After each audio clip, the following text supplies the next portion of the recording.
नमस्कार मित्रांनो, welcome to स्वाध्याय ई लर्निंग यूट्यूब चॅनल. आपण आत्ता करत आहोत रिमोट सेन्सिंगची लेक्चर सिरीज आणि त्याच्यामधलं आपलं आजचं हे पुढचं लेक्चर आहे. तर आय होप तुम्ही सर्व लेक्चर कंटिन्युएशनमध्ये बघताय. आधी आपण 3 लेक्चर घेऊन झालेले, तर आधी तुम्ही ते करणं अपेक्षित आहे आणि त्याच्यानंतर या लेक्चरकडे येणं अपेक्षित आहे. ठीक आहे, तर सुरू करूया. आता आपल्याला सुरुवात करायची आहे इलेक्ट्रोमॅग्नेटिक स्पेक्ट्रम या टॉपिकपासून. मी तुम्हाला सांगितलं होतं की इलेक्ट्रोमॅग्नेटिक रेडिएशन हे आपण पुढे बघणार आहे, ज्याला आपण शॉर्टकटमध्ये EMR असं म्हटलं होतं. ठीक आहे, तर आपल्याला आता याची कॉन्सेप्ट बघायची आहे. तर सगळ्यात पहिल्यांदा लक्षात घ्या की जेव्हा प्रश्न येईल की इलेक्ट्रोमॅग्नेटिक रेडिएशन याची डेफिनेशन कोणी दिली, तर त्याचं उत्तर येईल सॅबिन्स. ठीक आहे, सॅबिन्सने 1978 मध्ये याची डेफिनेशन दिलेली आहे. पण या कन्सेप्टची सुरुवात त्याच्या आधी झालेली आहे. ठीक आहे, तर इलेक्ट्रोमॅग्नेटिक स्पेक्ट्रम या कन्सेप्टची सुरुवात विल्यम हर्शेट यांनी केलेली आहे 1800 मध्ये. ठीक आहे, तर हे 2 नावं तुम्हाला लक्षात ठेवायचे. डेफिनेशन म्हटलं तर सॅबिन लक्षात ठेवायचं आहे आणि ओरिजिन किंवा सुरुवात म्हटलं तर William Herschel. Okay, electromagnetic radiation is plotted in the log scale. ठीक आहे, आता हे जेव्हा आपण प्लॉट करतो तेव्हा लॉग स्केलचा वापर केला जातो, कारण का तर खूप मोठे कंपॅरिझन आपल्याला करायचे असतात, त्याच्यामुळे लॉग स्केलने ते प्लॉट केलं जातं. ठीक आहे, आता आपण डेफिनेशन बघूया जी सॅबिनने दिलेली. EMR is the energy propagated in the form of an advancing interaction, हा कीवर्ड आहे, between electric and magnetic field. ठीक आहे, तर इलेक्ट्रिक आणि मॅग्नेटिक फील्ड या दोघांमधला इंटरॅक्शन आहे किंवा संबंध आहे. ठीक आहे, it travels with the velocity of light. EM spectrum, the entire distribution of EMR according to the frequency or wavelength. More frequency is equal to more wavelength. ठीक आहे, आता हे आपण वाचलेलं आहे. सगळ्यात सोपं समजायचं म्हणजे काय, EMR म्हणजे काय की इलेक्ट्रिक आणि मॅग्नेटिक एनर्जी या दोघांचं एकमेकांशी असलेलं इंटरॅक्शन आहे. ठीक आहे, हे तुम्हाला लक्षात ठेवायचं आहे. इलेक्ट्रिक आणि मॅग्नेटिक एनर्जी या दोघांचं आपापसातले जे संबंध आहे किंवा इंटरॅक्शन आहे आणि त्या ज्या फॉर्मची वेव्ह तयार होते तिला आपण इलेक्ट्रोमॅग्नेटिक रेडिएशन असं म्हणतो. ठीक आहे, सूर्याकडनं आपल्याला जी मिळणारी एनर्जी असते ती in the form of electromagnetic radiation असते. ठीक आहे, पुढे जाऊया. पुढे बघा, the physics of EMR electromagnetic energy. ठीक आहे, याच्यात काय म्हटलं आपण, generally in remote sensing we use sun as the source of energy. ठीक आहे, आता बघा हे आठवून बघा, मी तुम्हाला ॲक्टिव्ह सेन्सर आणि पॅसिव्ह सेन्सर हे 2 टॉपिक सांगितले होते. त्याच्यामध्ये आपण पॅसिव्ह सेन्सरमध्ये काय यूज करतो तर सनचा एनर्जी स्रोत म्हणून वापर करतो, सूर्याचा. ठीक आहे, तर रिमोट सेन्सिंगमध्ये आपण तेच म्हटलेलं आहे या वाक्यात सुद्धा की सूर्याचा आपण as a source of energy म्हणून वापर करतो. The energy emitted by the sun has both magnetic and electric fields. सूर्यापासून जी पण काही ऊर्जा निघते त्याच्यामध्ये इलेक्ट्रिक आणि मॅग्नेटिक दोन्ही पण फील्ड्स असतात. These 2 fields are propagating perpendicular to each other. ठीक आहे, आता इथला हा कीवर्ड लक्षात ठेवायचा, परपेंडिक्युलर. ठीक आहे, म्हणजे हे जे काही इलेक्ट्रिक आणि मॅग्नेटिक फील्ड आहे हे एकमेकांना परपेंडिक्युलर असतात. ठीक आहे, म्हणजे इकडे इलेक्ट्रिक असेल तर इकडे आपण मॅग्नेटिक प्लॉट करू शकतो किंवा इकडे इलेक्ट्रिक असेल तर इकडे आपण मॅग्नेटिक फील्ड प्लॉट करू शकतो. याचा अर्थ काय की ते दोघं एकमेकांना परपेंडिक्युलर आहे. 90 डिग्री हे दोघांमधलं अँगल असला पाहिजे. ठीक आहे, तर इथेच आपल्याला प्रश्न बनू शकतो. प्रश्न बनताना काय येईल की in the electromagnetic spectrum the 2 fields of electric और magnetic energy are parallel to each other. ठीक आहे, ह्या परपेंडिक्युलर शब्दाच्या जागी पॅरलल म्हणजे समांतर असा शब्द लिहून येईल, जो की चुकीचा असेल. ठीक आहे, तर मग एवढं लक्षात ठेवायचं की पॅरलल नाही आहे, परपेंडिक्युलर आहे. Okay, this energy is called as electromagnetic energy and it propagate in the form of waves, hence we called it as electromagnetic wave. ठीक आहे, तर ह्या एनर्जीलाच आपण इलेक्ट्रोमॅग्नेटिक वेव्ह सुद्धा म्हणतो. ठीक आहे, खालच्या बोल्डमध्ये दिलेलं बघा, रेड हायलाईटमध्ये, की electric and magnetic fields are propagative perpendicular to each other. ठीक आहे, हा जो कीवर्ड आहे तो मी तुम्हाला सांगितला. ठीक आहे, इथे डायग्राममध्ये आपण बघू शकतो की इथे बघा जे रेडमध्ये दाखवलं आहे ते इलेक्ट्रिक फील्ड आहे. ओके, ते ह्या डायरेक्शनने मूव्ह होत आहे. ओके, आणि जे ब्लॅकमध्ये दाखवलंय ते मॅग्नेटिक फील्ड आहे, ते याला 90 डिग्री आहे पण ते ह्या डायरेक्शनमध्ये मूव्ह होतं. ठीक आहे, तर मग असं तुम्हाला लक्षात ठेवायचं आहे. ठीक आहे, याच्यामध्ये दोन्ही पण फील्ड्स असतात जे एकमेकांना परपेंडिक्युलर असतात म्हणजे 90 डिग्री असतात, म्हणजे पॅरलल नसतात, आणि ते एकाच डायरेक्शनला मूव्ह होतात आणि सूर्यापासून येणाऱ्या एनर्जीमध्ये इलेक्ट्रोमॅग्नेटिक रेडिएशनच्या फॉर्मॅटमध्ये ती असते. ओके, एवढ्या गोष्टी आपल्याला लक्षात ठेवायच्या आहेत. आता बघा, इलेक्ट्रोमॅग्नेटिक रेडिएशनचं जे स्पेक्ट्रम आहे, ठीक आहे, तर याचा आपण पूर्ण अभ्यास करणार आहे. याच्यामध्ये आपल्याला दिलेलं आहे की कशा पद्धतीने या ठिकाणी पूर्ण जे काही EMR स्पेक्ट्रम आहे तर त्याचं प्लॉटिंग आहे. ठीक आहे, तर ही डायग्राम तुम्ही बघू शकता. इथे आहे gamma rays, X rays, UV rays, visible light, infrared, त्याचे दोन भाग आहे, नियर इन्फ्रारेड आणि थर्मल इन्फ्रारेड. नंतर आहे मायक्रोवेव्ह, नंतर आहे रेडिओ वेव्स. ठीक आहे, तर हे दिलेलं आहे. ही डायग्राम आपल्याला ड्रॉ करायची आहे. ठीक आहे, तर मी ह्या डायग्रामवर न शिकवता सेपरेट पेजमध्ये तुम्हाला ड्रॉ करून सांगतो, जेणेकरून लक्षात येईल. ठीक आहे, माझ्यासोबत तुम्ही ड्रॉ करू शकता. म्हणजे कसं आहे की ही पूर्ण तुमची कन्सेप्च्युअली क्लिअर होऊन जाईल हा विषय. ठीक आहे, तर तुम्हाला सेपरेट बघायची गरज नाही. ओके, आता जशा पद्धतीने मी ड्रॉ करतोय, कारण काय बघा, मी बऱ्याच विद्यार्थ्यांचं बघितलंय की ते याला पाठ करतात. ठीक आहे, ते याचा काहीतरी शॉर्टकट बनवतात, GX UVNT, microwave, radio waves. ठीक आहे, तर याचा काहीतरी निमॉनिक किंवा शॉर्टकट किंवा ट्रिक बनवतात आणि त्याच्यातून ते पूर्ण पाठ करायचा प्रयत्न करतात. ठीक आहे, पण आपल्याला ते संकल्पनेच्या बेसिसवर समजून घ्यायचंय. म्हणजे कसं की आपण आयुष्यात कधीच विसरणार नाही. ठीक आहे, म्हणजे एकदा आपण लक्षात ठेवलं की याच्यानंतर कोणता पण प्रश्न येऊ, मग तो कसा पण आयोगाने विचारलेला असो. ठीक आहे, कारण हा जो टॉपिक आहे EMRचा, हा खूप महत्वाचा टॉपिक आहे आणि हा प्रिलिम्सला सुद्धा सायन्सचा पार्ट आहे तो. ठीक आहे, जनरल सायन्सचा. तर प्रिलिम्सला सुद्धा क्वेश्चन येतात, कंबाईनच्या सुद्धा प्रिलिम्स मेन्स मध्ये तुम्ही याचे क्वेश्चन बघू शकता.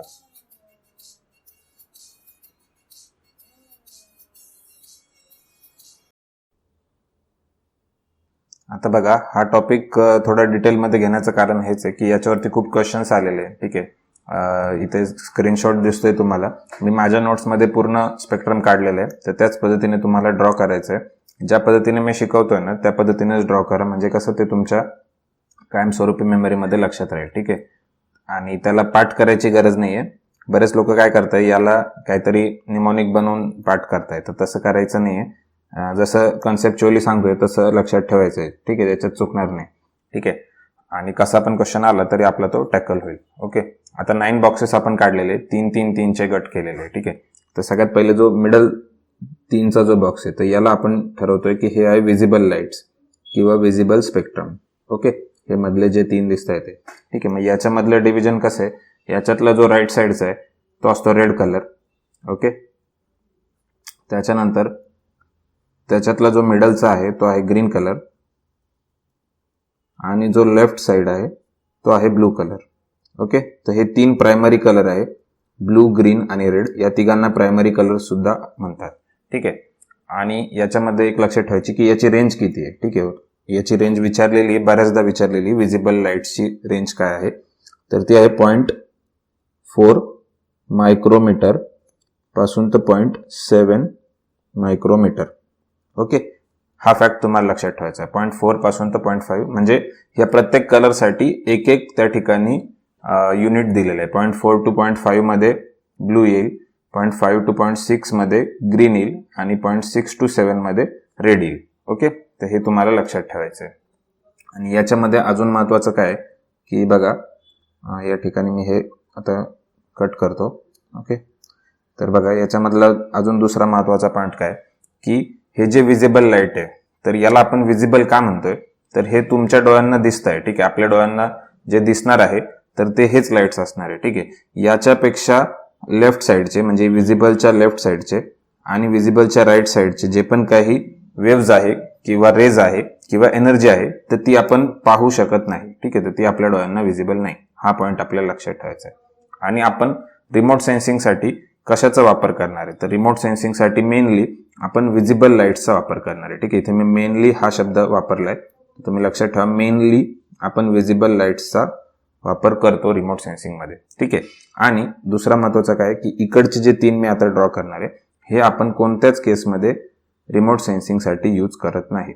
एवढा पॉईंट लक्षात ठेवायचा आहे. आणि इकडचे पुढचे जे 3 येणार आहे, याच्यातला काही भाग आपण रिमोट सेन्सिंगसाठी यूज करतो. मेनली आपण यूज करतो visible spectrum of light. Okay, तर आता आपण पुढचे जे काय आहे ते ड्रॉ करायला घेऊ. तर बघा, याच्यामध्ये तुम्हाला विजिबल लाईटमध्ये अजून एक पॉईंट लक्षात ठेवायचा आहे की हेच आपले इंद्रधनुष्याचे कलर आहे. ठीक आहे, हेच आपले इंद्रधनुष्याचे कलर आहे. ठीक आहे, तर याला तुम्ही मराठीमध्ये जर असाल तर तुम्ही ताना पिही निपाजा जे वाचलं असेल तर ते हे आहे. ठीक आहे, ताना पिही निपाजा. ओके, तर ते लेफ्ट साइडने ड्रॉ करायचं, ताना पिही निपाजा. याच्यातला पा म्हणजे पांढरा नसून पारवा कलर आहे, ज्याला आपण इंग्लिशमध्ये इंडिगो म्हणतो. ठीक आहे, आणि तेच जर तुम्ही इंग्लिश मिडियमचे असाल तर तुम्ही विबग्योर हा ॲक्रोनिम तुम्ही या ठिकाणी लक्षात ठेवला असेल. Okay, VIBGYOR.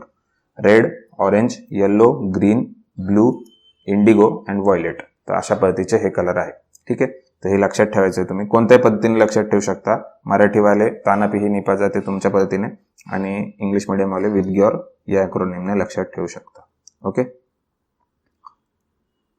आता बघा, आता याच्यातलं मला तुम्हाला सगळ्यात महत्वाचं काय सांगायचं आहे की इथे आपण ब्लू कलर प्लॉट केलाय. ओके, नंतर आहे ग्रीन आणि सगळ्यात इकडे आहे रेड. ठीक आहे, आता पुढचे जे रेज आहे ते आपण कसे प्लॉट करणार आहे. तर बघा, रेड आहे. ठीक आहे, आता तुम्ही एक गोष्ट इथे लक्षात काय ठेवायची आहे की रेड पेक्षा कमी. ठीक आहे, रेड पेक्षा कमी म्हणजे काय, त्याला आपण म्हणू इन्फ्रा रेड. ठीक आहे, आपण इन्फ्रा कशाला म्हणतो, एखाद्या गोष्टीपेक्षा एखादी गोष्ट कमी असते तिला आपण इन्फ्रा म्हणतो. ठीक आहे, इन्फेरियर वरनं हा इन्फ्रा शब्द आलेला आहे. ठीक आहे, त्याच्यामुळे रेडच्या राईट साईडला जो काही स्पेक्ट्रम आहे त्याच्यामध्ये इन्फ्रा रेड रेज असतात. ओके, हा झाला. याच्या पुढे येतात microwave rays. Okay, microwave rays, आणि त्याच्या पुढे येतात रेडिओ वेव्ह. ओके, तर हे तुम्हाला 3 लक्षात राहतील. आता याच्या पुढचं लक्षात ठेवायला सोपं कसं आहे की आय नंतर एम येणार आहे. ठीक आहे, एबीसीडी प्रमाणे, आणि एम नंतर आर येणार आहे. म्हणजे इथे तुम्हाला एबीसीडी वाईज इकडे जायचं आहे. ओके, हे लक्षात आलं. रेडचा जो लागून असणार आहे तो रेड पेक्षा कमी एनर्जीचा असतो, म्हणून त्याला आपण इन्फ्रा रेड असं म्हणतो. ओके, मग नंतर येतो मायक्रोवेव्ह, नंतर येतं रेडिओ वेव्ह. ओके, तर आय होप हे तुम्हाला 3 पॉईंट क्लिअर झाले असतील. आता तेच आपण इकडे बघितलं. आता ब्लू पेक्षा जास्त एनर्जीवाला. ठीक आहे, आता ब्लू पेक्षा जास्त एनर्जीवाला. ठीक आहे, आता ह्या ब्लू मध्ये इथे तुम्हाला माहिती आहे की शेवटी आपण व्हायलेट कलर इथे विबग्योर आपण काढलं होतं. ठीक आहे, ब्लूचा जो डार्केस्ट पार्ट आहे तो विबग्योर म्हणजे व्हायलेट पासून सुरू आहे. ठीक आहे, मग आता मला सांगा, व्हायलेट पेक्षाही जास्त एनर्जी असलेला कलर एखादा असेल त्याला आपण काय म्हणू, व्हायलेट पेक्षाही जास्त. ठीक आहे, तर ऑफकोर्स त्याला आपण काय म्हणणार, अल्ट्रा व्हायलेट. ठीक आहे, अल्ट्रा व्हायलेट. ओके, अल्ट्रा कशाला म्हणतो आपण, आता मोबाईलचे व्हर्जन बघा, अल्ट्रा, प्रो, मॅक्स, म्हणजे हे काय की नॉर्मल व्हर्जन पेक्षा मोठं व्हर्जन. ओके, तर एखादी गोष्ट नॉर्मल पेक्षा जास्त पटीत असेल तर त्याला आपण अल्ट्रा शब्द वापरतो. म्हणून व्हायलेट पेक्षाही जास्त व्हायलेट, म्हणून अल्ट्रा व्हायलेट, याला आपण युव्ही रेज असं म्हणतो. ओके, त्याच्यानंतर पुढे येतात एक्स रेज, आणि त्याच्यानंतर पुढे येतात गॅमा रेज. ओके, आता इथून इकडे जाण्याचा सिक्वेन्स पण लक्षात ठेवायसाठी सोपा आहे. युव्ही, ठीक आहे, युव्ही नंतर काय येणार आहे, एक्स येणार आहे. ठीक आहे, आणि एक्स नंतर गॅमा म्हणजे झेड येणार आहे. ओके, तर तुम्हाला लक्षात ठेवायला हे सोपं आहे. ओके, तर अशा पद्धतीने आपण हे लक्षात ठेवलेलं आहे.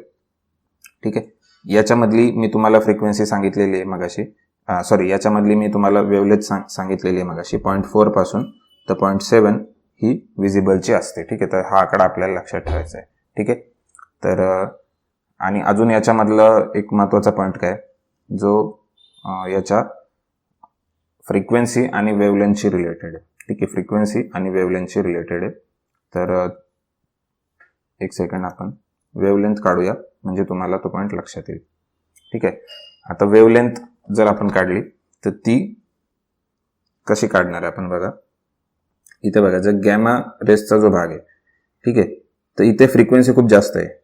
ठीक आहे, इथे फ्रिक्वेन्सी खूप जास्त असते, त्याच्यापेक्षा एक्स रेजमध्ये थोडी कमी असते, त्याच्यापेक्षा अल्ट्राव्हायोलेटमध्ये थोडी अजून कमी असते, त्याच्यापेक्षा विजिबलमध्ये अजून थोडी कमी येते, त्याच्यापेक्षा कमी इन्फ्रारेडमध्ये फ्रिक्वेन्सी आपल्याला बघायला मिळते, आणि त्याच्यापेक्षाही कमी मायक्रोमध्ये, आणि त्याच्यापेक्षाही कमी रेडिओमध्ये. ठीक आहे, तर अशा पद्धतीने ही फ्रिक्वेन्सीची वेव्ह आपण काढू शकतो. याच्यातून आपल्याला काय लक्षात येत आहे की इथे बघा, इथे वेवलेंथ वाढलेली. ठीक आहे, जो रेडिओचा जो पार्ट आहे, ठीक आहे, रेडिओ वेव्हचा जो पार्ट आहे, याच्यामध्ये तुम्ही बघू शकता इथे की वेवलेंथ वाढलेली आहे. ओके, एक सेकंड.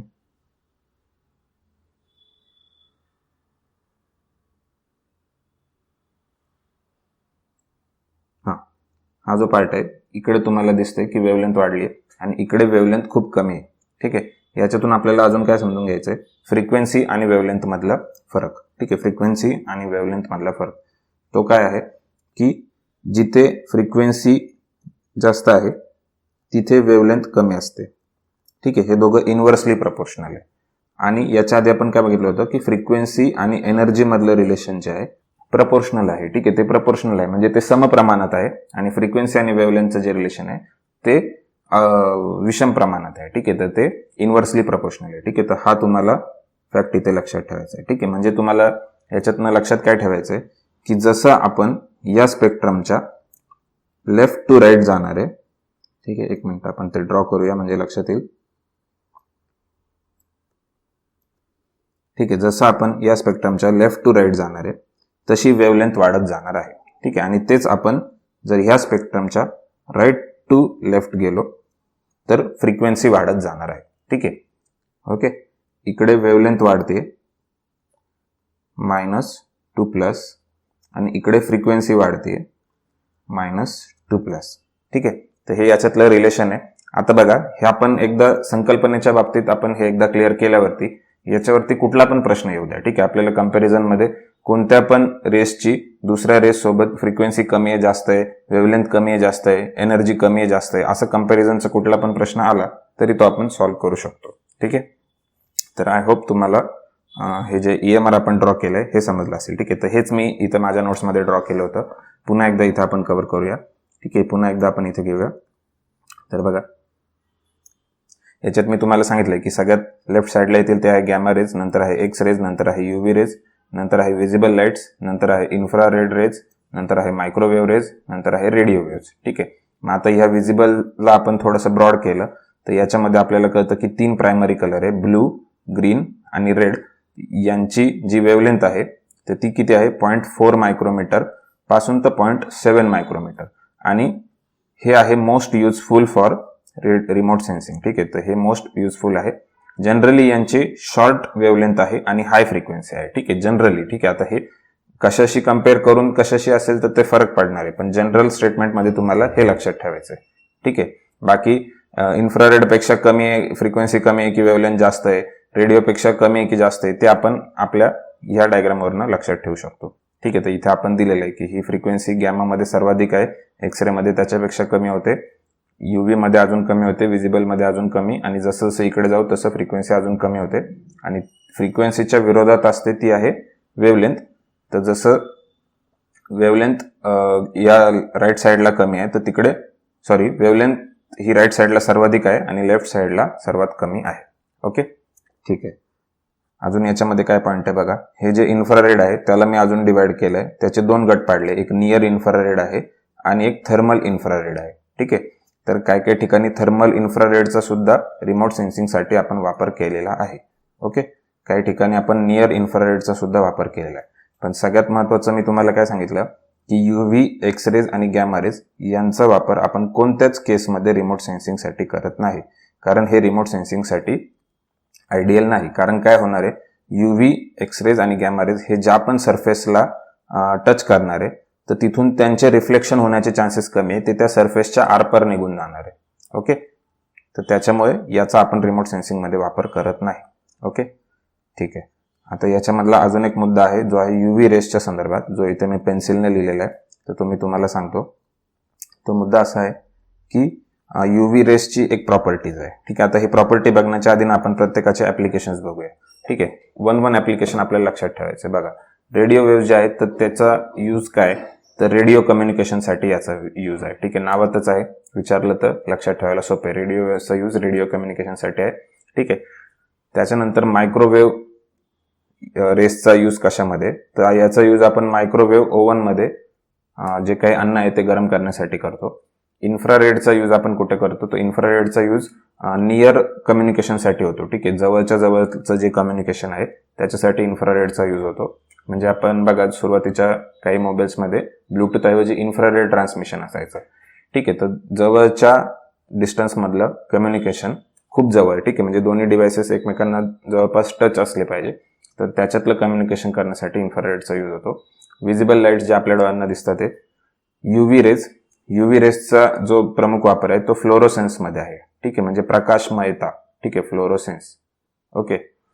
त्याच्यानंतर एक्स रेसचा वापर आपण जे पण काही मेडिकल फील्डमध्ये एक्सरे काढतो तर त्याच्यामध्ये आहे. आणि गॅमा रेसचा वापर जे कॅन्सर पेशंट्सला आपण रेडिएशन देतो आणि त्यांच्या कॅन्सरच्या सेल बॉडीमधल्या डेड करण्यासाठी म्हणून गॅमा रेसचा वापर केला जातो. ठीक आहे, तर प्रत्येकाचं एक एक ॲप्लिकेशन आपल्याला लक्षात ठेवायचं आहे. आता याच्यातून आपल्याला लक्षात काय आलं की UV रेसचं ॲप्लिकेशन आहे फ्लोरोसन्समध्ये. ठीक आहे, म्हणजे प्रकाशमयता दिसण्यामध्ये. ठीक आहे, तर UV रेसची एक प्रॉपर्टी काय आहे की हे काही सरफेसवरती जर पडले तर त्याच्यातून ते प्रकाश तयार करतात. ठीक आहे, काही पर्टिक्युलर सरफेस आहे त्याच्यावरती जर आपण UV रेसचा मारा केला तर त्याच्यातून प्रकाश तयार होतो. मग हे प्रिन्सिपल आपल्या ट्यूबलाईटमध्ये त्या ठिकाणी अप्लाय केलं जातं. ठीक आहे, ट्यूबलाईटमध्ये कशा पद्धतीने अप्लाय केलं जातं. आता ही सपोज ट्यूबलाईट आहे.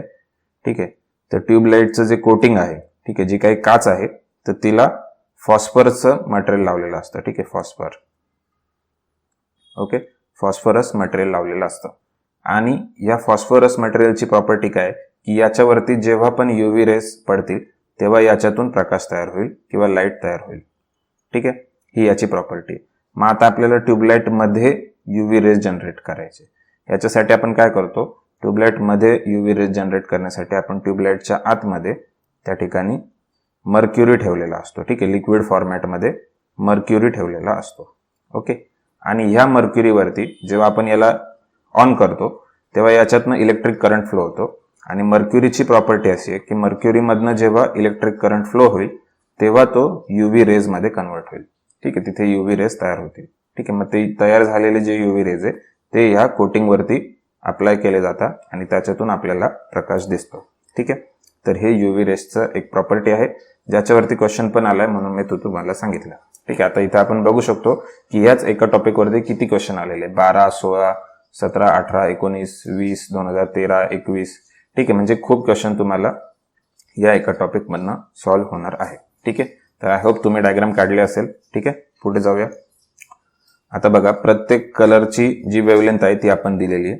तर आतापर्यंत क्वेश्चन आलेला नाहीये, पण जर मायन्यूट मध्ये आला इंद्रधनुष्याचे जे रंग आहे किंवा जे बेसिक इतर कलर आहे त्यांच्या वेवलेंथ वरती जर क्वेश्चन आला तर तो आपला चुकायला नको म्हणून आपण इथे दिलेली. तर बघा, व्हायोलेटची काय रेंज आहे 0.4 पासून 0.446 मायक्रोमीटर. नंतर ब्लूचे आहे 0.446 पासून 0.5 मायक्रोमीटर. ग्रीनचे आहे 0.5 पासून 0.578 मायक्रोमीटर. नंतर येल्लोचे आहे 0.78 पासून 592 मायक्रोमीटर. नंतर 592 to 620. नंतर 620 पासून 7 मायक्रोमीटर. ठीक आहे, तर ही रेंज लक्षात ठेवायची. ॲटलिस्ट तुम्ही जे प्रायमरी कलर्स आहे ब्लू, ग्रीन आणि रेड यांची लक्षात ठेवा. आणि ती पण इथली नका लक्षात ठेवू, हे तर मी एकदम एक्सेप्शन केसमध्ये दिलेले जर क्वेश्चन आला तर जी इथे दिलेली आपण ती तुम्ही लक्षात ठेवणं जास्त अपेक्षित आहे. ओके, ठीक आहे. Blue, green, red are the primary colour और wavelength of the visible spectrum, हे मी तुम्हाला ऑलरेडी सांगितलं. ठीक आहे, आता बघा, आता याच्यावरचे प्रश्न आपल्याला सोडवायचे. ठीक आहे, आता याच्यामध्ये किती प्रश्न आलेले आपण बघूया. ठीक आहे, तुम्हाला लगेच प्रश्न क्लिक होतील. 2012ला आहे visible light waves are of shorter wavelength and high frequency, longer wavelength and low frequency, shorter wavelength and low frequency, longer wavelength and high frequency. ठीक आहे, आता बघा, याच्यातलं जरी तुम्हाला माहिती नसेल तरी कशा पद्धतीने तुम्ही याला सॉल्व्ह करू शकता. ठीक आहे, याच्यातलं एक तर तुम्हाला माहिती आहे की frequency is inversely proportional to wavelength. ठीक आहे, म्हणजे दोघं पण कमी असतील किंवा दोघं पण जास्त असतील असं ऑप्शन कधीच नसणार आहे. ठीक आहे, आता बघा, इथे शॉर्टर वेवलेंथ आहे आणि लो फ्रिक्वेन्सी, तर म्हणजे दोन्ही कमी कसं काय असू शकता ना. ठीक आहे, तुम्ही लक्षात घ्या, फ्रिक्वेन्सी आणि वेवलेंथ जर एकमेकांच्या विरुद्ध आहे, एकमेकांच्या इन्व्हर्सली प्रोपोर्शनल आहे, तर एक कमी असेल तर दुसरं जास्त असणार आहे आणि दुसरं जास्त असेल तर पहिलं कमी असणार आहे. दोघं पण कमी असणार असं होऊ शकत नाही, म्हणून शॉर्टर वेवलेंथ आणि लो फ्रिक्वेन्सी ऑप्शन कट होतो. नंतर लॉंगर वेवलेंथ आणि हाय फ्रिक्वेन्सी हा पण ऑप्शन कट होतो. ठीक आहे, म्हणजे बघा, सिंपल या कॉन्सेप्टवरनं आपले दोन ऑप्शन सहज कट होतात. ठीक आहे, आणि आपण हे बघितलेले की विजिबल लाईट हे कोणत्या याच्यात मोडतात. ठीक आहे, तर शॉर्ट वेवलेंथ आणि हाय फ्रिक्वेन्सी. ठीक आहे, हे आपण एक जनरल याच्यामध्ये घेतलेलं आहे. तर मग short wavelength and high frequency हे याचं उत्तर आहे. पर्याय क्रमांक 1 हे याचं उत्तर आहे. ठीक आहे, बघा, दोन ऑप्शन तर आपले लॉजिकवरनंच कट झाले होते आणि याच्यामधलं आपल्याला बेसिक आयडिया असल्यामुळे पहिलं ऑप्शन त्याचं उत्तर आहे, याच्यापर्यंत आपण येऊ शकतो. हा प्रश्न आला होता 2012ला. नंतर बघा 2013चा प्रश्न आहे. Some earth materials primarily rock, mineral, fluorescence और emit visible light when illuminated by dash dash. ठीक आहे, भूपृष्ठावरील काही पदार्थ साधारणतः खडक आणि खनिज हे प्रतिदीप्तित होतात. कशामुळे किंवा प्रकाशमान होतात, तर कशामुळे होतात. ठीक आहे, तर हे मी तुम्हाला सांगितलंय की हे UV रेसचं ऍप्लिकेशन आहे, अल्ट्रा व्हायोलेट रेसचं ऍप्लिकेशन आहे. ठीक आहे, पर्याय क्रमांक 4 हे त्याचं उत्तर आहे. ठीक आहे. नंतर बघा 2015चा हा प्रश्न आहे. Which of the following 2 statements is correct. खालीलपैकी कोणतं 2 बरोबर आहे. ठीक आहे, दोघांपैकी कुठलं बरोबर आहे. तर visible wavelength cover a range of approximately 7 to 9 micrometre. ठीक आहे, बघा ही चुकीची दिलेली. मी तुम्हाला काय सांगितलंय, 0.4 पासून 0.7 ही विजिबल रेंज आहे आणि हीच आपण जनरली रिमोट सेन्सिंगसाठी वापरतोय. रिमोट सेन्सिंगसाठी आयडियल असलेली रेंज ही आहे. ठीक आहे, इथे काय दिलं 0.7 to 0.9 म्हणजे पहिलं ऑप्शन रॉंग आहे. नंतर आहे in GPS satellite full constellation require 24 satellites. ठीक आहे, आता हा GPSचा क्वेश्चन आहे जो आपल्या सिलेबसमध्ये पुढे येणार आहे, तर त्याच्यानुसार हे वाक्य बरोबर आहे. ठीक आहे, मी प्रश्न इथं घेतलाय, पण तुम्हाला याची पूर्ण कॉन्सेप्ट पुढच्या येणाऱ्या लेक्चर्समध्ये तुम्हाला बघायला मिळेल. ठीक आहे, तर याचं उत्तर आहे पर्याय क्रमांक 3. सॉरी, याचं उत्तर आहे पर्याय क्रमांक 2. ओके, आपल्याला बरोबर विचारलंय, पहिलं वाक्य चुकीचं आहे. ठीक आहे, पुढे जाऊया. पुढे आहे 2016 मधला question. The visible wavelength cover a range approximately dash dash. ठीक आहे, विजिबल वेवलेंथ कोणती आहे, तर 0.4 to 0.7 आपलं उत्तर आहे पर्याय क्रमांक 2. ठीक आहे, आता हे तुम्हाला पाठ झाला असेल. त्याच्यानंतर बघा पुन्हा, which is the visible wavelength region of electromagnetic spectrum. 2017ला पुन्हा क्वेश्चन आहे एकाच फॅक्टवरती, 0.4 to 0.7 मायक्रोमीटर. 2019चा क्वेश्चन बघू. Which of the following wavelength of electromagnetic spectrum is considered as more useful for remote sensing and especially aerial photography. आता कशासाठी, remote सेन्सिंगसाठी आयडियल कोणती रेंज आहे. ठीक आहे, याचं उत्तर पण आहे 0.4 मायक्रोमीटर टू 0.7 मायक्रोमीटर, पर्याय क्रमांक 2. बघा एकाच फॅक्टवरती आयोगाने 5 ते 6 वेळास प्रश्न विचारलेला आहे. आता 2020चा प्रश्न बघा. Earth atmosphere absorbs dash wavelength and hence cannot be used in remote sensing. ठीक आहे, आता बघा मी तुम्हाला काय सांगितलं होतं की रिमोट सेन्सिंगसाठी कोणती वेवलेंथ आपण यूज करत नाही. ठीक आहे, तर आठवून बघा, मी तुम्हाला सांगितलेलं आहे की एक्स रेज, UV रेज आणि गॅमा रेज हे आपण रिमोट सेन्सिंगसाठी यूज करत नाही. सुरुवातीचे 3 आणि त्याच्यानंतर विजिबल स्पेक्ट्रम होतं आणि त्याच्यानंतर पुढचे 3 होते. ठीक आहे, इन्फ्रारेड, त्याच्यानंतर मायक्रोवेव्ह आणि रेडिओ वेव्स. ठीक आहे, तर हे आपण समजून घेतलंय. मी तुम्हाला काय सांगितलं होतं की इकडचे जे 3 आहे हे रिमोट सेन्सिंगसाठी आपण यूज करत नाही. आता ऑप्शनमध्ये बघा, विजिबल रिजन तर हा आपण यूज करतो, इन्फ्रारेड रिजन काही ॲप्लिकेशन्समध्ये यूज करतो, मायक्रोवेव्ह रिजन हा पण काही ॲप्लिकेशन्समध्ये यूज करतो, पण एक्स रे रिजन आपण कधीच यूज करत नाही. म्हणून याचं उत्तर येईल पर्याय क्रमांक 3. ओके, पुढे आहे 2022चा म्हणजे मागच्या वर्षीच्या पेपरमधला क्वेश्चन आहे. Electromagnetic spectrum wavelength of range of visible light is dash dash micrometre.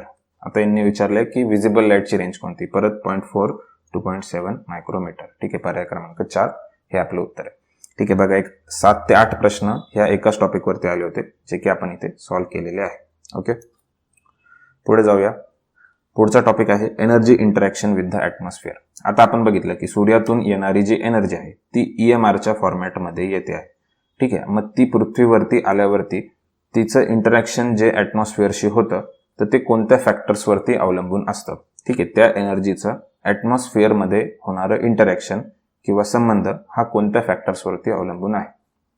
तर तो आहे मॅग्निट्यूड, वेवलेंथ, वेलॉसिटी, डायरेक्शन आणि पोलरायझेशन या फॅक्टर्सवरती अवलंबून आहे. ठीक आहे, तर हे 5 फॅक्टर लक्षात ठेवायचे. ठीक आहे, आणि हे तुम्हाला लक्षात यायला पण सोपे की एखाद्या एनर्जीचं इंटरॅक्शन कशावर अवलंबून असणार आहे. ती एनर्जी कोणत्या मॅग्निट्यूडची आहे, तिची वेवलेंथ किती आहे, ती कोणत्या वेलोसिटीने ट्रॅव्हल करते, त्या एनर्जीची डायरेक्शन कोणती आहे आणि तिच्यामध्ये किती पोलरायझेशन झाले, याच्यावरून तुम्ही त्याचं इंटरॅक्शन ठरवू शकता. ठीक आहे, तर मग हे 5 तुम्हाला फॅक्ट लक्षात ठेवायचे आहे. Okay, magnitude, wavelength, velocity, direction and polarisation. Okay, नंतर आहे atmospheric effect is depend on.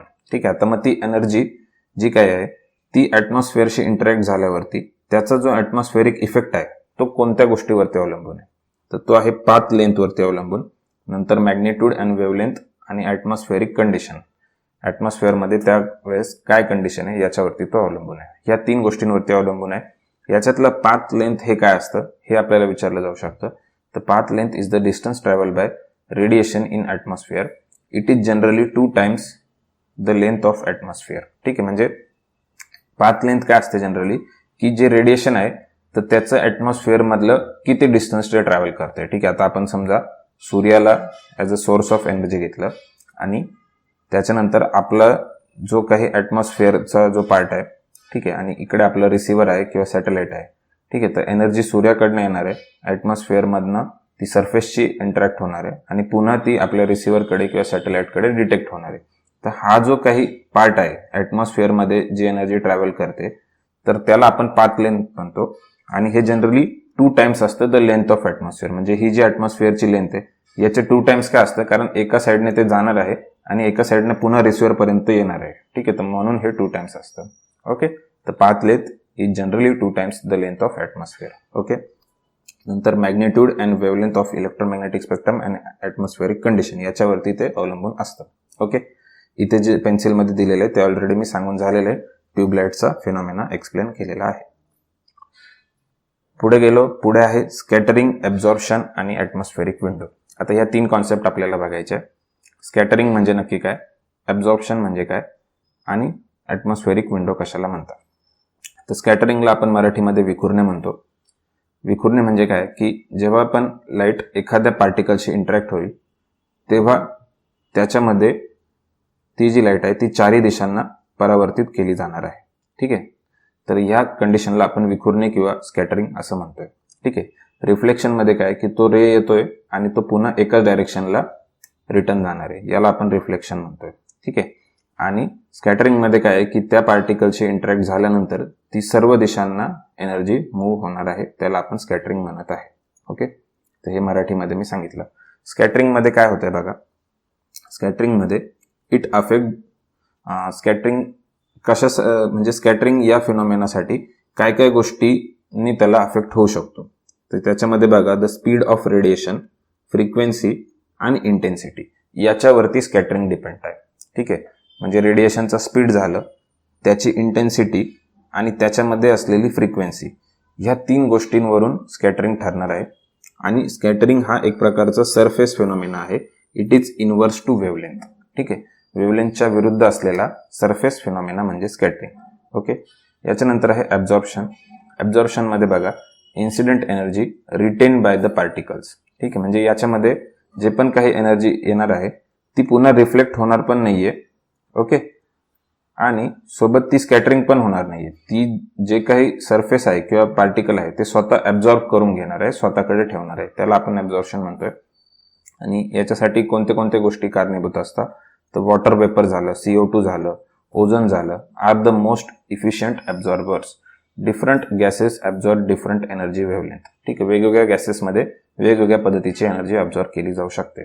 ठीक आहे, याच्यावरूनच तुम्ही आठवा, याच्यामधनंच आपण जे काही ग्लोबल वॉर्मिंग हा फिनॉमिना आहे तो याच्यावरूनच आहे.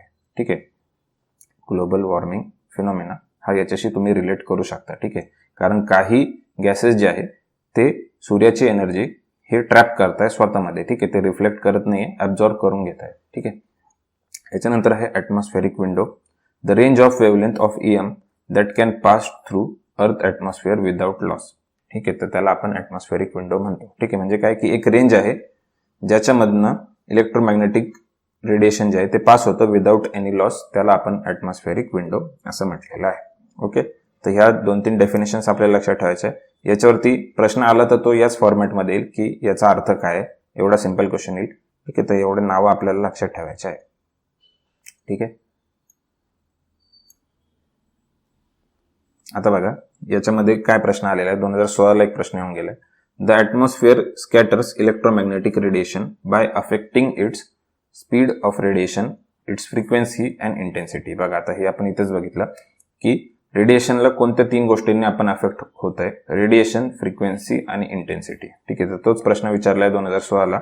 याचं उत्तर येईल ऑल ऑफ द अबोव, पर्याय क्रमांक 4. ओके. आता बघा स्कॅटरिंगचे आपल्याला इथे टाइप्स दिलेले आहे. ठीक आहे, तर 3 प्रकारचं स्कॅटरिंग हे या ठिकाणी होत आहे.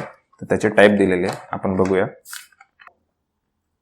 तर बघा टाइप्स ऑफ स्कॅटरिंग 3 आहे. एक आहे रेली स्कॅटरिंग, नंतर आहे मिया स्कॅटरिंग, नंतर आहे नॉन सिलेक्टेड स्कॅटरिंग. आता हे जे रेली स्कॅटरिंग आहे याला सिलेक्टिव्ह स्कॅटरिंग किंवा मोलेक्युलर स्कॅटरिंग सुद्धा म्हणतात आणि नॉन सिलेक्टेडलाच नॉन सिलेक्टिव्ह स्कॅटरिंग असं सुद्धा म्हणतात. ठीक आहे, तर हे 3 टाईपचे स्कॅटरिंगचे फिनॉमिना आपल्याला आढळतात. आता बघा इथे आपण कॉजेस बघूया. The particle is too small than the wavelength. ठीक आहे, जी वेवलेंथ आहे तिची जी डायमीटर आहे त्याच्यापेक्षा पार्टिकल छोटा असेल तर रेली स्कॅटरिंग होणार आहे. ठीक आहे, त्याच्यानंतर जर पार्टिकलची साईज ही वेवलेंथच्या डायमीटरपेक्षा इक्वल असेल तर मिया स्कॅटरिंग होणार आहे. आणि जर particle size is much larger than diameter of wavelength तर नॉन सिलेक्टेड स्कॅटरिंग होणार आहे. ठीक आहे, तर हे तुम्हाला लक्षात घ्यायचं आहे की 3 पद्धतीने हे होणार आहे. ठीक आहे, पार्टिकल आहे त्याच्या साईज वरून आपण ठरवतोय. ठीक आहे, म्हणजे कसं, तर बघा ही इन्सिडेंट रेची डायमीटर आहे आणि ही पार्टिकलची डायमीटर आहे. ठीक आहे, तर जेव्हा आपल्याला लक्षात येईल की पार्टिकलची डायमीटर ही इन्सिडेंट रेपेक्षा कमी आहे तर अशा केसमध्ये रेली स्कॅटरिंग होणार आहे. ओके, रेली स्कॅटरिंग होणार आहे. ओके, रेली स्कॅटरिंग होणार आहे. ओके, हा पहिली केस झाली. त्याच्यानंतर आता आपण इमॅजिन करू की पार्टिकलची जी साईज आहे तर ती एक्झॅक्टली सेम ॲज, हे बघा सपोज पार्टिकलची जी डायमीटर आहे ती एक्झॅक्टली सेम आहे, जो पण काही इन्सिडेंट रे आहे त्याच्या डायमीटरच्या एक्झॅक्टली सेम आहे. तर अशाच केसमध्ये मिया स्कॅटरिंग होणार आहे. ओके, अशाच केसमध्ये मिया स्कॅटरिंग होणार आहे. ठीक आहे, आणि त्याच्यानंतर सपोज याच्या पण अपोजिट केस झाली आणि त्याच्यामध्ये आता सपोज याच्यापेक्षा जास्त आहे, पार्टिकलची डायमीटर ही इन्सिडेंट रेपेक्षा जास्त आहे, तर अशा केसमध्ये त्या ठिकाणी तिसऱ्या टाईपचं स्कॅटरिंग होणार आहे. त्याला आपण म्हणतोय नॉन सिलेक्टिव्ह स्कॅटरिंग. ओके, त्याला आपण म्हणतोय नॉन सिलेक्टिव्ह स्कॅटरिंग. ओके, तुम्हाला लक्षात आलं असेल. ठीक आहे, मी इथे ड्रॉ केलंय, हे समजण्यासाठी केलंय म्हणजे कसं पुन्हा कन्फ्युजन नको. तर तेच आपण इथे लिहून दिले. पार्टिकल साईज वरती डिपेंड आहे. पार्टिकल जेव्हा खूप छोटा असेल तेव्हा रिले स्कॅटरिंग, पार्टिकल जेव्हा इक्वल टू असेल तेव्हा मिया स्कॅटरिंग, आणि पार्टिकल जेव्हा मोठा असेल तेव्हा नॉन सिलेक्टेड स्कॅटरिंग. याच्यातून लक्षात ठेवायचं काय की जे मिया स्कॅटरिंग आहे तर ते इक्वल टू साईजला होतंय. ठीक आहे, म्हणजे दोघांची डायमीटर सारखी पाहिजे. म्हणजे मियाला मी समजा कनेक्ट कसं करू शकतो, मिया फॉर मिडल. ठीक आहे, मिया फॉर मिडल. ठीक आहे, तर मिडल या शब्दावरनं तुम्ही मिया स्कॅटरिंग लक्षात ठेवू शकता. Okay,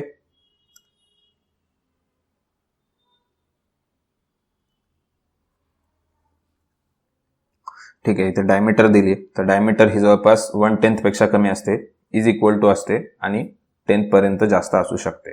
dominant in upper atmosphere element कोणते आहे, O2 आणि N2, आणि मेन कॉझिंग इलेमेंट काय आहे याचा गॅसेस आहे, आणि याच्यामुळे स्काय जो आहे तो ब्लू कलरचा आपल्याला सापडतो. ठीक आहे, आता बघा आपल्याला ढग जे आहे ते निळ्या रंगाचे का दिसतात, तर त्याच्या मागचं मेन रिझन आहे रेली स्कॅटरिंग. ओके, कारण हे अप्पर ॲटमॉस्फिअरमध्ये होत असतं आणि सगळ्यात जास्त स्कॅटर होणारा कलर ब्लू असतो, त्याच्यामुळे आपल्याला ते पूर्ण ॲटमॉस्फिअर हे ब्लू कलरचं दिसतं.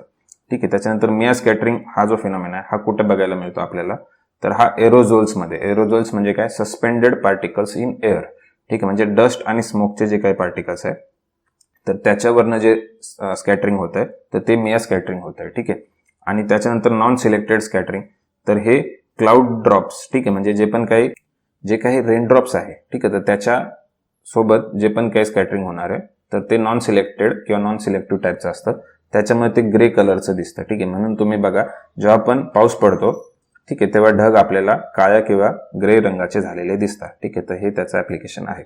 ओके, तर ही डायग्राम तुम्ही शॉर्टमध्ये इथे काढून घेऊ शकता. ओके, कशा पद्धतीने होतंय जे मी तुम्हाला मागाच्या स्लाइडवरती सांगितलंय. ठीक आहे, आय होप तुम्हाला मुद्दा लक्षात आला असेल.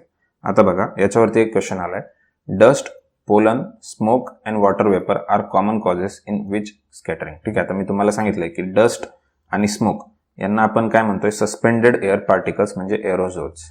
ठीक आहे, आणि एरोझोल्स हे कशासाठी कारणीभूत आहे, तर मिया स्कॅटरिंगसाठी कारणीभूत आहे.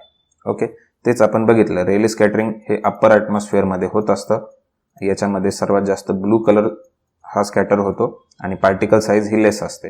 तेच आपण बघितलं की नॉन सिलेक्टिव्ह स्कॅटरिंग याच्यामध्ये पार्टिकल साईज ही मोर असते आणि हे जनरली रेन ड्रॉप्सच्या फिनॉमिनामध्ये होत असतं, म्हणून आपल्याला जो पावसाचा जो ढग आहे तो ग्रे कलरचा किंवा काळ्या कलरचा दिसतो. आणि मिया स्कॅटरिंगमध्ये आपण बघितलं की पार्टिकल साईज ही एक्झॅक्टली इक्वल टू असते आणि ते एरोझोल्समध्ये होत असतं, ज्याच्यामध्ये dust, pollen, smoke, water vapour हे कारणीभूत असतात. ठीक आहे, तर सोपा क्वेश्चन होता 2018ला याच्यावरती आलेला. पुढे जाऊया. पुढे आहे energy interaction with the earth atmospheric element. ठीक आहे, आता एनर्जी जेव्हा अर्थच्या सरफेसवरती इंटरॅक्ट होते तेव्हा त्याच्यातनं काय काय होते, तर रिफ्लेक्शन, ॲब्झॉर्प्शन आणि ट्रान्समिशन या तीनच गोष्टी होणार आहे. ठीक आहे, एक तर काय होणार आहे, एनर्जी इंटरॅक्शन झाल्यावर ते रिफ्लेक्ट होणार आहे. दुसरा फेनॉमेना काय आहे की ती ॲब्झॉर्ब होणार आहे म्हणजे इथेच राहणार. आणि तिसरं की जे ट्रान्समिशन आहे म्हणजे एनर्जी रिफ्लेक्ट होणार किंवा सरफेसपर्यंत येणार, ह्या ज्या पोझिशनला एनर्जी ॲटमॉस्फिअरमध्ये असते तर त्याला आपण ट्रान्समिशन म्हणतो, म्हणजे ह्या लेवलला आपण ट्रान्समिशन म्हणतोय. ठीक आहे, इथे जे ॲब्झॉर्ब होतं याला ॲब्झॉर्प्शन म्हणतोय आणि इथून जे रिफ्लेक्शन पुढे होतं याला आपण रिफ्लेक्शन फेनॉमेना म्हणतोय. तर हे एनर्जीचे इंटरॅक्शन आहे अर्थच्या ॲटमॉस्फिअर, अर्थच्या सरफेस संदर्भातले. ठीक आहे, आता याच्यामध्ये आपल्याला रिफ्लेक्शनचे दोन टाईप बघायचे. एक आहे स्पेक्युलर रिफ्लेक्शन, दुसरं आहे लॅम्बर्टियन रिफ्लेक्शन. लॅम्बर्टियन रिफ्लेक्शनलाच डिफ्युज्ड रिफ्लेक्शन म्हणतात. ठीक आहे, आता याचा मराठीमध्ये शब्द मला माहिती नाही. ठीक आहे, तुम्ही पण लक्षात घेऊ नका, डायरेक्टली इंग्लिशमध्ये लक्षात ठेवायचा प्रयत्न करा. ठीक आहे, स्पेक्युलर रिफ्लेक्शन काय असतं, जो सरफेस स्मूथ असतो आणि फ्लॅट असतो त्याच्यातून जे रिफ्लेक्शन होतं त्याला आपण स्पेक्युलर रिफ्लेक्शन म्हणतो.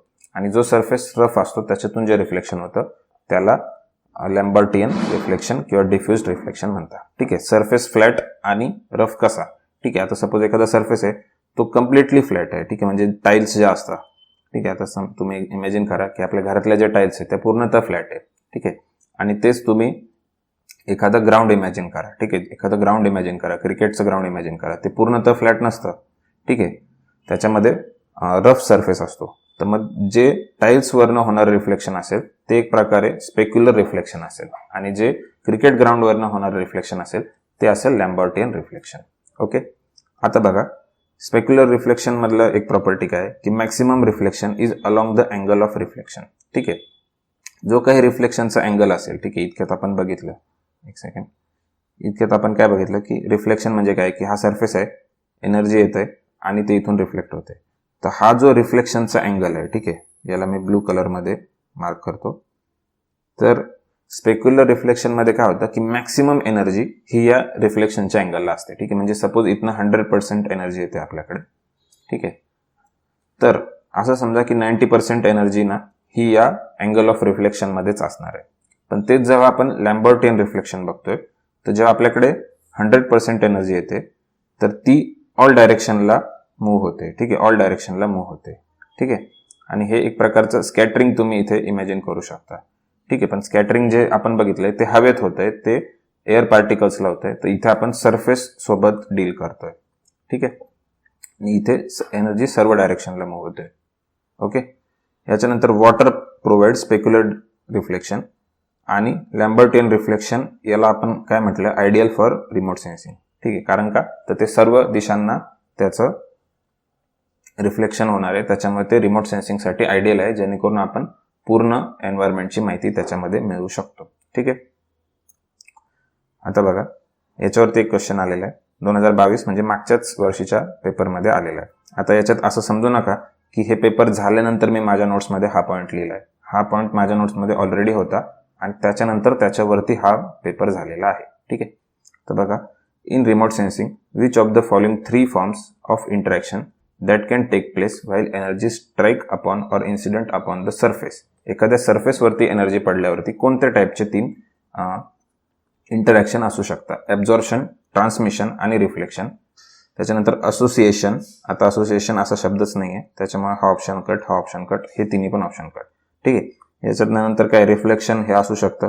ट्रान्सपोर्टेशन हे रॉंग आहे, ट्रान्समिशन हे बरोबर आहे पण रिफ्रॅक्शन हे रॉंग आहे. त्याच्यानंतर ट्रान्समिशन बरोबर आहे आणि रिफ्लेक्शन बरोबर आहे पण इथलं असोसिएशन रॉंग आहे. ठीक आहे, तर त्याच्यामुळे पर्याय क्रमांक 1 हे याचं उत्तर आहे. ॲब्झॉर्प्शन, ट्रान्समिशन आणि रिफ्लेक्शन हे 3 टाईपचे इंटरॅक्शन आपल्याला बघायला मिळतात, जे की आपण इथे घेतलेले आहे. ओके, ठीक आहे, पुढे जाऊया. पुढे आहे सोलार इरेडियन्स. ठीक आहे, तर आता आपण हा टॉपिक पुढच्या लेक्चरमध्ये बघूया. ठीक आहे, थँक्यू.